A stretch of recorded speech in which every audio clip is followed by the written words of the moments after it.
Hello, my name is North and I'm bringing you some more Pokken Tournament details onto my channel. A new stage for Pokken Tournament got leaked out of a localization test for the game over in Japan, and the stage does feature Lugia in the background.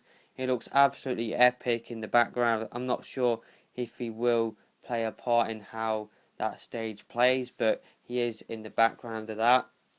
Also, a couple of new support Pokemon have been confirmed. Eevee and Frogadier, who is the second evolution from Froakie, and he is before Greninja. Those two Pokemon are going to be support Pokemon in Pokken Tournament.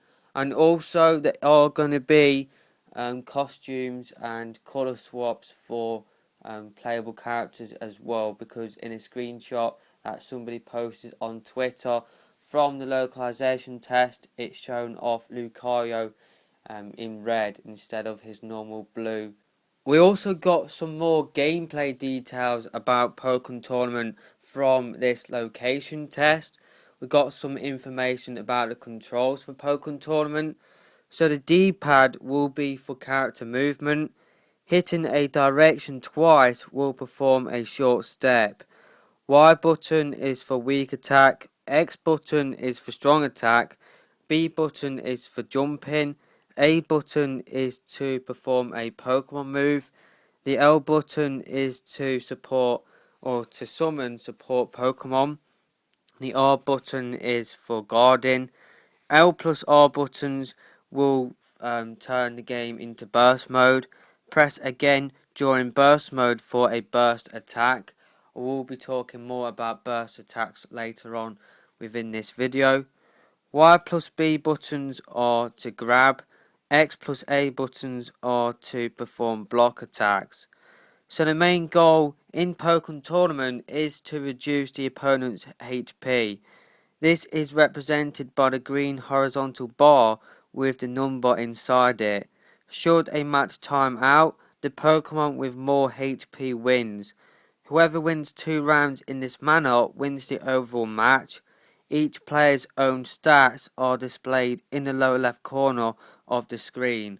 Opponent stats appears in the upper right portion. Fights are conducted across 2 distinct phases, the field phase and the duel phase.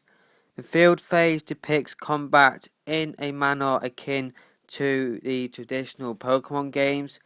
Each side sees their respective Pokemon from behind the back. Y button attacks are used for long distance attacks. X button ones are close range homing attacks for building up combos. Long distance attacks can be dodged either by jumping or performing a step. Each round can transition into the duel phase by landing certain attacks such as grabs. This can also be done by using a Pokemon's up plus Y button move. This transitions the perspective to a horizontal plane resembling older style arcade fighting games. Normal attacks beat grabs, grabs beat block attacks beat normal attacks, and block attacks are essentially a distinct type of guard that comes with an offensive aspect. They can be used to block long range attacks. They can also be cancelled with a step. Gameplay can revert from the duel phase back to the field phase. This is done by having certain attacks connect or by landing a set number of combos. Fighters are also capable of triggering a burst mode. This is achieved by filling up the circular bar that's affixed to the player's portrait. Successfully landing moves that cause phase transitions fills up the bar the fastest. In burst mode, a Pokemon receives significant buffs for a limited period of time. There's also a one-time option of using a burst attack that will trigger a special cutscene.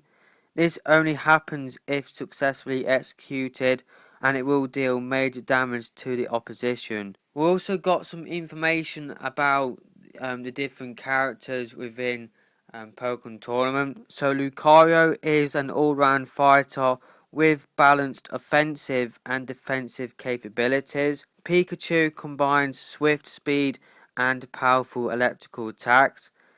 Suicune, a defensive character that specializes in keeping opponents at bay with long-range moves.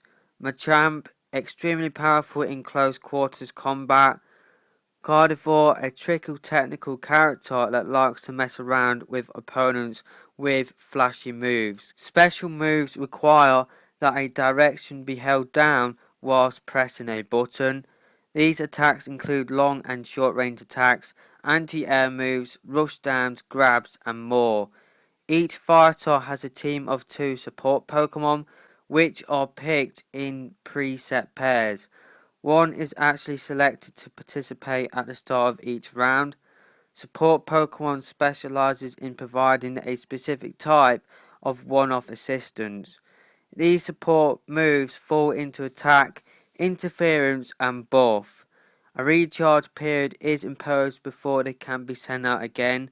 This is signified by their darkened portrait lighting up in clockwise chunks. Recharge speed varies among each support Pokemon. Support Pokemon roster for the test included Emolga, which uses Shock Wave as a long distance attack to slow down the opponent's speed. Sniver uses Leaf Tornado as an anti-air attack to maintain distance.